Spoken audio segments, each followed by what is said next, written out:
What will be the force acting on the bubble? So this is here is a picture of the bubble which I have drawn, and this is the contact surface. So you know that at the contact surface you'll have a surface tension which will be pulling it this way, because this is a surface, it will be parallel to the surface, right? The bubble is like this, so the tangent to that is the direction of the surface tension. So surface tension will have a component here.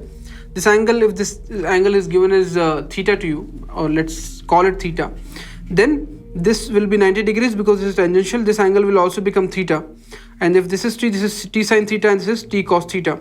T cos theta from all the ends of that circle would cancel each other. Only the t sine thetas will remain, and this t sine theta will be acting all along the periphery of that circle, right? So t times of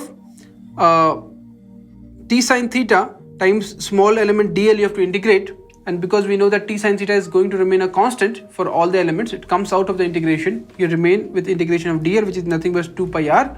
So you get the value of t is you get the value of force acting on the bubble because of tension is equal to t times the value of sine theta can be written as r by capital R. So r by capital R times 2 pi r. So this is the force because of the tension on the bubble. Now this must balance the buoyant force. There will be buoyant force also because the bubble is displacing some volume of the water, right?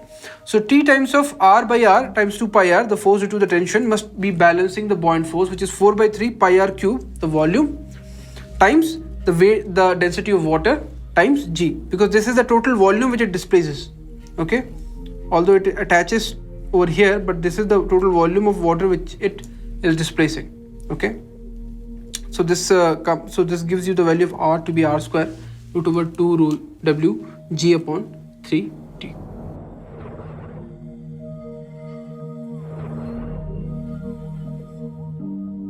For more videos and live lectures on the JEE, click on the subscribe button now.